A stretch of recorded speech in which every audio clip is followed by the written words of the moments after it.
नमस्कार विद्यार्थी मित्रांनो, स्वागत आहे पुन्हा एकदा नवीन व्हिडिओमध्ये. तर सेट परीक्षेबाबतीत एक नवीन अपडेट आहे. 26 जुलै ही परीक्षा दिनांक म्हणून जाहीर झालेली होती. त्या संदर्भातच एक नवीन अपडेट जे आहे तर ते आलेले आहे आणि त्याचं परिपत्रकसुद्धा ऑफिशियली आपल्याकडे आहे. तर ते आपण बघूया पटकन फास्टमध्ये नेमकं काय अपडेट आहे आणि काय नेमकं त्यामध्ये त्यांनी नवीन माहिती दिलेली आहे. तर हे परिपत्रक आपल्यासमोर ओपन झालं आहे. हे जाहीर प्रकटन आपल्यासमोर ओपन झालं आहे. तर आपण बघू शकतो आहे 7 तारखेचं हे जाहीर प्रकटन आहे.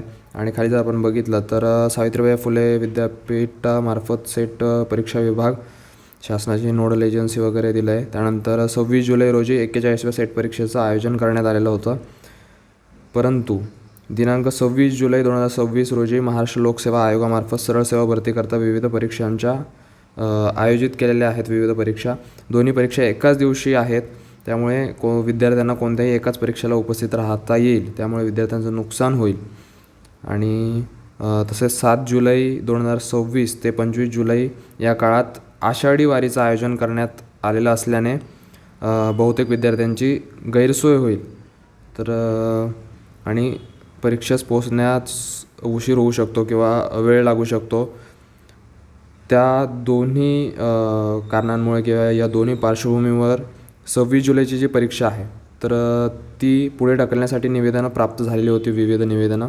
कारण 26 जुलैला MPSC मार्फत वेगवेगळ्या सरळ सेवा भरतीच्या परीक्षा आहेत आणि 7 ते 25 जुलै दरम्यान आषाढी वारी आहे. त्यामुळे परीक्षेस विद्यार्थ्यांची गैरसोय होऊ शकते. आणि त्या संदर्भातच काय निर्णय घेतला आहे ते आपण बघूया.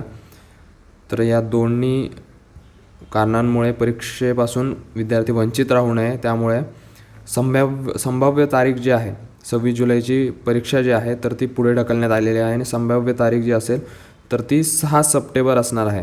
म्हणजे 6 सप्टेंबरला जी परीक्षा आहे तर ती पुढे होऊ शकते. ऑफिशियली अजून अनाऊन्स नाही आहे. ऑफिशियली झालं की तुम्हाला मी नक्कीच सांगेल. तर ऑफिशियली अजून आलेलं नाही आहे नेमकं किती असेल. बट संभाव्य तारीख त्यांनी दिली आहे. ॲप्रॉक्स 6 सप्टेंबरला परीक्षा जी आहे तर ती जाहीर होऊ शकते. आणि पुढील 15 दिवसात सविस्तर वेळापत्रक जे आहे ते सुद्धा ते जाहीर करणार आहेत. तर ते वेळापत्रकसुद्धा तुमच्यापर्यंत पोहोचून जाईल. मी ते वेळापत्रक तुमच्यापर्यंत व्हिडिओच्या माध्यमातून पोहोचेल. त्यामुळे चॅनलला सबस्क्राईब करायला विसरू नका, जेणेकरून तुमच्यापर्यंत वेळापत्रक वगैरे सगळ्या गोष्टी ज्या आहेत तर त्या पोहोचतील. तर भेटूया अशाच नवीन इन्फॉर्मेटिव्ह व्हिडिओसह. काही तुमचे प्रश्न असतील तर कमेंट सेक्शनमध्ये नक्की सांगू शकता. व्हिडिओ चांगला वाटला असेल तर लाईक नक्की करा. चला भेटू पुढच्या व्हिडिओमध्ये. तोपर्यंत काळजी घ्या. All the best.